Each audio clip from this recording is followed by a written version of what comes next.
जय हिंद प्यारे साथियों, स्वागत है आपका इस वीडियो में। और इस वीडियो में आज हम पढ़ने वाले हैं 9 जून को आए हुए एनटीपीसी एग्जाम में जितने भी जीएस के क्वेश्चन हैं उन क्वेश्चनों को एक एक करके देखने वाले हैं। तो अगर आप इस चैनल पर नए हैं तो तुरंत सब्सक्राइब कर लीजिए, क्योंकि लगातार आपको इसी तरह वीडियो मिलते रहेंगे और ये सारे वीडियो आपके लिए बहुत ही ज़्यादा हेल्पफुल होने वाले हैं। तो चलिए शुरू करते हैं और देखते हैं कौन कौन से क्वेश्चन आज एनटीपीसी एग्जाम में आए हैं। और ये सारे के सारे एग्जाम तीनों शिफ्टों के हैं, तो बिल्कुल भी आप मिस मत कीजिएगा, पूरा का पूरा वीडियो देखिए और तीनों शिफ्ट में कौन कौन से प्रश्न आए हैं उन पर एक नज़र देखते हैं। सबसे पहला क्वेश्चन देखिए।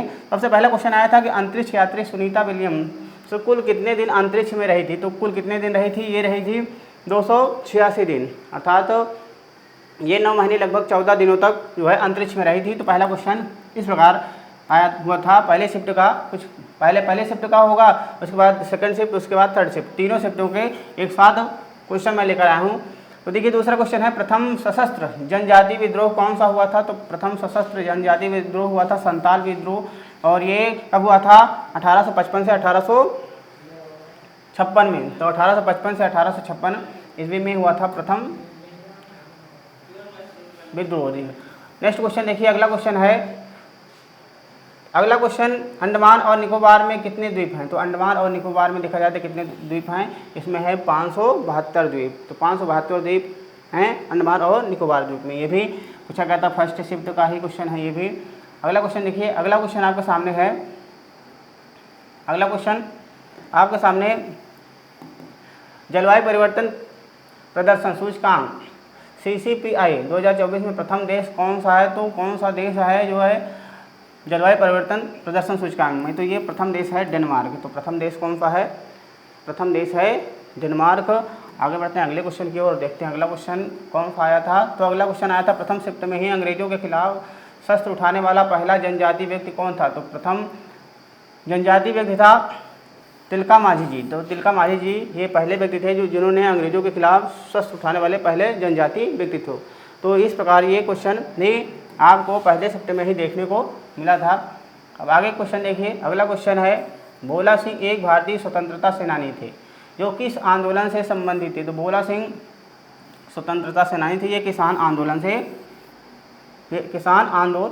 से जो है संबंधित थे। तो किसान आंदोलन से इनका संबंध है, तो इनका भी आप याद रखिए, क्योंकि बहुत सारे क्वेश्चन आप देख रहे होंगे कि रिपीटेड क्वेश्चन आ रहे हैं एग्जाम में। तो इन सबको भी आप याद रखिए ताकि आपको भी एक आइडिया लग सके कि किस प्रकार के क्वेश्चन आ रहे हैं। और अगर रिपीट क्वेश्चन होता है तो आपके लिए बहुत ही ज़्यादा वो फ़ायदेमंद हो जाएगा। अरुणाचल प्रदेश के पूर्वी छोर पर कौन सा देश है। तो अरुणाचल प्रदेश के अगर पूर्वी छोर पर देखा जाए तो वो कौन सा देश है, म्यांमार। और देखा जाए उत्तर साइड, तो उत्तर साइड चीन आता है। तो चीन उत्तर साइड है और पूर्व साइड कौन सा है, पूर्व साइड है म्यांमार। अगला क्वेश्चन पूछा गया था कि बिरसा मुंडा जनजाति को किस रूप में मनाया जाता है। तो बिरसा मुंडा जयंती को किस रूप में मनाया जाता है। तो ये मनाया जाता है जनजातीय गौरव दिवस के रूप में, जनजातीय गौरव दिवस के रूप में। और इसकी थीम पूछी गई थी, तो थीम क्या थी, जनजातीय विरासत का जश्न। तो जनजातीय विरासत का जश्न ये आंसर हो सकता है अगर थीम पूछी गई होगी। अगर पूछा गया होगा कि इनकी जयंती को किस रूप में मनाया जाता है, तो ये मनाया जाता है जनजातीय गौरव दिवस। तो क्वेश्चन अगर रिपीट होता है तो आपके लिए ये फ़ायदा होगा कि आप इसको देखे रहेंगे। तो अगला क्वेश्चन देखिए। अगला क्वेश्चन आपके सामने है। अगला क्वेश्चन है, पानी से हाइड्रोजन अलग करने की प्रक्रिया को क्या कहा जाता है। तो पानी से अगर हाइड्रोजन को अलग करना है तो उस प्रक्रिया को क्या कहा जाएगा, इसको कहा जाएगा इलेक्ट्रोलिसिस। तो इलेक्ट्रोलिसिस कहा जाता है, इसको भी आप ध्यान रखिए। नेक्स्ट क्वेश्चन देखिए। नेक्स्ट क्वेश्चन आपके सामने है। अगला क्वेश्चन है, प्रिंटर की इकाई क्या है। तो प्रिंटर की इकाई क्या है। तो प्रिंटर की इकाई देखा जाए तो प्रिंटर की इकाई क्या है, पेज प्रति मिनट, अर्थात पेज पर मिनट ppm। तो इसके इकाई होती है प्रिंटर की, इसको भी आप याद रखेंगे। ये सभी के सभी क्वेश्चन जो है आपको फर्स्ट शिफ्ट के ही देखने को मिल रहे होंगे। अगला क्वेश्चन देखिए, डॉल्फिन के समूह को क्या कहा जाता है। तो डॉल्फिन के समूह को क्या कहा जाता है। तो समूह से भी क्वेश्चन यहाँ पूछा गया, तो इसको कहा जाता है पॉड। ठीक है, इस चीज़ को आप याद रखिए। आगे बढ़ते हैं और देखते हैं अगला क्वेश्चन। अगला क्वेश्चन क्या है कि आवर्त सारणी के समूह 15 से 18, तो 15 से 18 तक को क्या कहते हैं। तो आवर्त सारणी जैसे जानते हैं ये केमिस्ट्री का क्वेश्चन है, तो इसमें 15 से 18 तक के जो होते हैं उनको क्या कहा जाता है, तो अवर्त जो समूह होता है 15 से 18, तो उसको कहा जाता है पी ब्लॉक के तत्व। तो इसको भी याद रखिए, आवर्त सारणी के जितने भी समूह हैं उनको याद रखिए। जो एस ब्लॉक है, पी ब्लॉक है, ठीक है, इन सभी को भी आप याद रखिए ताकि आपको परेशानी ना हो। अगला क्वेश्चन देखिए, अगला क्वेश्चन है 71वें संविधान संशोधन में कौन सी 3 भाषाएं भारतीय संविधान की 8वीं अनुसूची में जोड़ी गई थी। तो 71वें संविधान संशोधन में 3 भाषाएं जोड़ी गई थी और कौन सी जोड़ी गई थी उसका ट्रिक जैसे जानते हैं, नमक होता है तो अर्थात नेपाली, मणिपुरी और कोंकणी। तो कोंकणी, मणिपुर, नेपाली, नमक से भी आप याद कर सकते हैं क्योंकि बहुत सारे लोग नमक से ही याद करते हैं इसको। नमक इसकी ट्रिक है, नेपाली, मणिपुरी और कोंकणी, तो इन 3 भाषाओं को जोड़ा गया था। अगला क्वेश्चन देखिए, अगला क्वेश्चन आया था कि वर्तमान में आरबीआई के गवर्नर कौन हैं। तो आरबीआई के गवर्नर वर्तमान में कौन है, शक्तिकांत दास। तो शक्तिकांत दास जी जो है वर्तमान समय में ये क्या हैं, आरबीआई के गवर्नर हैं। तो आरबीआई के गवर्नर कौन है, शक्तिकांत दास। अगला क्वेश्चन देखिए, अगला क्वेश्चन भारतीय पुनर्जागरण के जनक कौन हैं। तो भारतीय पुनर्जागरण के जनक कौन हैं, ये हैं राजा राम मोहन राय, ठीक है। तो भारतीय पुनर्जागरण के जनक इनको कहा जाता है और ये हैं राजा राम मोहन राय को कहा जाता है भारतीय पुनर्जागरण के व्यक्ति। अगला देखिए, अगला क्वेश्चन है वन्यजीव अभ्यारण्य गहिरमाथा किस राज्य में है। तो गहिरमाथा जानते हैं ये किस राज्य में है, ये किस राज्य में है, उड़ीसा में है। और ये किसके लिए है, ये है कछुओं के लिए, ठीक है। तो ओलिवर जो कछुए होते हैं, ठीक है, तो कछुओं के लिए ये जो है अभ्यारण्य कहाँ पर है, ये है उड़ीसा में और समुद्र तट के किनारे भी है ये। अगला क्वेश्चन देखिए, अगला क्वेश्चन है सी गेम्स की मेज़बानी किस देश ने की। तो इस बार सी गेम्स की मेज़बानी किस देश ने की थी। तो सी गेम्स की मेज़बानी की थी 2025 में थाईलैंड ने। तो 2025 में थाईलैंड ने की थी।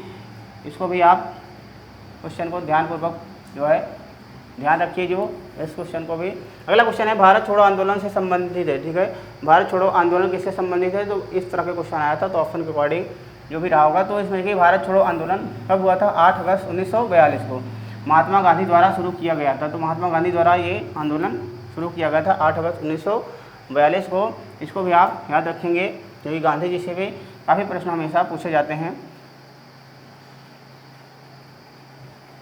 अगला क्वेश्चन है कि एडीज मच्छर किस रोग का रोगवाहक है। तो किस रोग का रोगवाहक एडीज मच्छर है, तो ये किस रोग का रोगवाहक है, डेंगू, ठीक है। तो डेंगू किससे होता है, एडीज मच्छर के काटने से। इसको भी आप याद रखिए, साइंस के क्वेश्चन है। अब पूछा गया है, ये केमिस्ट्री से क्वेश्चन है कि मैग्नीशियम का सिंबल क्या है। तो मैग्नीशियम का सिंबल क्या होता है, Mg अर्थात मैग्नीशियम का सिंबल। तो ये जो है क्वेश्चन है केमिस्ट्री से। आगे बढ़ते हैं और देखते हैं अगला क्वेश्चन आपके सामने है कि राज्य की शक्ति किसके पास होती है, ठीक है। तो राज्य की शक्ति जो है किसमें निहित होती है, ऐसा भी क्वेश्चन हो सकता है कि राज्य की शक्ति जो है किसमें निहित होती है, तो राज्यपाल में निहित होती है। तो अगर आप चैनल पर नए हैं तो इसको जो है सब्सक्राइब जरूर कर लीजिएगा और लाइक भी कर दीजिएगा, क्योंकि इसी तरह आपके जो है एग्ज़ाम में जो भी लगातार जो एग्ज़ाम हो रहे हैं उनके क्वेश्चनों को आपको रोज़ देखने को मिलेगा। हर दिन एनालिसिस कराया जाएगा आपको। तो हर दिन आपको जीएस के क्वेश्चन देखने को मिलेंगे इसी चैनल पर। तो आप अगर नए हैं तो चैनल को सब्सक्राइब कर लीजिए। तो बढ़ते हैं अगले क्वेश्चन की ओर और देखते हैं अगला क्वेश्चन। तो ये जो जितने भी क्वेश्चन आप देख रहे हैं ये फर्स्ट शिफ्ट के भी हैं, सेकंड और थर्ड। तो तीनों शिफ्टों का क्वेश्चन एक साथ करा रहा हूँ ताकि आपको जो है बार बार अलग अलग वीडियो ना देखना पड़े, एक ही में आपको सभी के सभी क्वेश्चन मिल जाएँ। किस विटामिन की कमी से रक्त थक्का देर से बनता है। तो रक्त का थक्का किस विटामिन की कमी से देर से जमता है, तो ये विटामिन के, ठीक है। तो विटामिन के की कमी से रक्त का थक्का जो है देर से जमता है, तो इसका ये हो जाएगा। अगला क्वेश्चन देखिए, अगला क्वेश्चन आपके सामने। अगला क्वेश्चन है कि वेतन में असमानता संविधान के किस भाग में आता है। तो वेतन में असमानता की बात संविधान के किस भाग में की गई है, तो ये भाग 4 में की गई है और लगभग आर्टिकल जो है 39 में इसकी बात की जाती है। अगला क्वेश्चन देखिए, अगला क्वेश्चन पूछा गया था कि 100 दिन का रोजगार गारंटी किस योजना में मिलता है। तो 100 दिन का जो है रोजगार की गारंटी जो है किस योजना में मिलती है। तो ये योजना मिलती है मनरेगा में, ठीक है। तो मनरेगा में 100 दिन की रोज़गार की गारंटी मिलती है। अगला क्वेश्चन देखिए, अगला क्वेश्चन आया था कि डिगबोई तेल रिफाइनरी किस भारतीय राज्य में स्थित है। तो डिगबोई जो है ये प्रथम रिफाइनरी भी था, तो ये डिगबोई तेल रिफाइनरी असम राज्य में है। तो कहाँ पर है, इसको याद रखिए, ये असम राज्य में है और ये भारत का पहला रिफाइनरी था। ठीक है, अगला क्वेश्चन देखिए, अगला क्वेश्चन है आपके सामने कि आर्य समाज की स्थापना कब और किसने की थी। तो आर्य समाज की स्थापना जो है किसने की थी, तो ये की थी महर्षि दयानंद सरस्वती ने, सरस्वती जी ने की थी। और कब की थी, 10 अप्रैल 1875 को कहाँ की थी, और मुंबई में की थी। तो सारी की सारी चीज़ें यहाँ पर एक साथ लिख दी गई हैं कि दयानंद सरस्वती ने की थी, 10 अप्रैल 1875 को की थी, और कहाँ भी की थी, मुंबई में। तो तीनों बातों को याद रखिए क्योंकि क्वेश्चन इससे भी आपको देखने को मिल सकते हैं।